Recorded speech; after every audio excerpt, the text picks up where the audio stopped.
Hey guys, what's up? This is Insanity. Got a gameplay of Infinite Warfare on PC. I just watched Guardians of the Galaxy 2 recently. My initial impression of it is that it's a good movie and a fun time, but it's incredibly uneven compared to the first movie. I like the first Guardians of the Galaxy, but I'm not super enamored of it like many people, especially since it came out in a year with Winter Soldier. Space opera or space fiction as a setting is not really my thing, so things like Star Wars and Star Trek don't interest me much, and perhaps I have an innate bias against Guardians for a similar reason. Still, as it's part of the Marvel Cinematic Universe, and given that Phase 3 is gearing up for cosmic elements with Thor Ragnarok, Captain Marvel, and Infinity War, I can get used to it somewhat. The weird thing about Guardians 2 is that it's a movie that really requires you to watch it back to back with the first one, which sounds redundant because, of course, if you're watching a sequel to a first movie, why would you skip out on the original movie if it means not knowing who the characters are and what the overall world or setting is like? But here's the thing, Guardians 1 had a plot, a really basic one, but a plot nonetheless. On the other hand, Guardians 2 has no plot. It spends its entire running time on character development and world building. The fact that it happens in a short amount of time after Guardians 1 doesn't help. Watching Guardians 1 and 2 back to back helps make Guardians 2 quote unquote make sense, if you get what I mean. Guardians 1 as an introduction, and Guardians 2 not as a sequel, but as an extension of Guardians 1, where settings and characters are explored in depth. Basically, I think of Guardians 2 as more of a Guardians 1.2. It's not really a sequel to Guardians 1 despite being a sequel, as strange as that sounds. I don't have a problem with Guardians 2 being plotless to focus on the characters and the world. In fact, one of the things I like about it is that there's more character and personality to everything.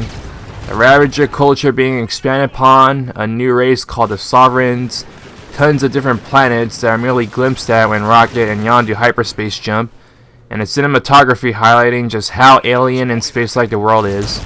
A forest locale is a common setting for usage in space-based fiction, and one that the Guardians camp out at after getting their fleet shot down has scenes in both day and nighttime, where it feels distinctly its own without feeling like a Star Wars is also happening. On the other hand, due to a non-existent plot, in its place are characters taking actions independent of each other without a unifying thread, running gags that go on for far too long, and tons of exposition dialogue. There's no steering wheel for a movie. After the first act, it pretty much meanders around for a long while until the final act. The finale is a great spectacle and has a very emotional conclusion, but it feels so abrupt once it hits since the movie is warming the benches for a long time until it finally gets there.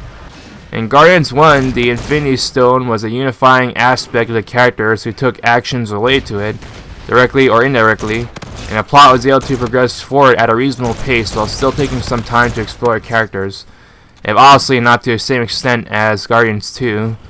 It also made the gags come about as the plot was progressing, instead of using gags in place of the plot.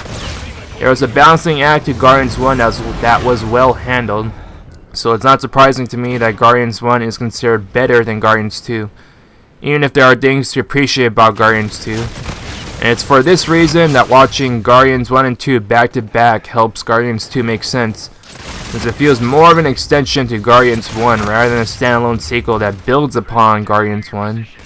One weakness that still plagues both movies is the tendency for characters to spout exposition, explaining their backstories and their thoughts, leaning towards tell, not show.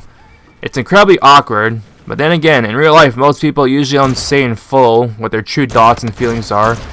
So in fiction, characters not telling the other character what they're really thinking about usually leads to a lot of unneeded drama. Not to mention, in counseling or group therapy sessions, people would be telling their life stories to unrelated people who don't know them, kind of like how the characters do in Guardians. Still, exposition seems like a crutch, and too much expository dialogue threatens to make the characters feel less like characters and more like plot devices spitting out lines. Given that a third Guardians movie is on the way with the same creative team, hopefully they don't rely on exposition too much, as well as running gags. Overall, Guardians 2 does its best to be different from Guardians 1, while building upon what came before, but it does rely on what's familiar previously, And despite being a standalone movie that doesn't have much connection to the rest of the Marvel Universe, it doesn't quite manage to stand on its own, in my opinion.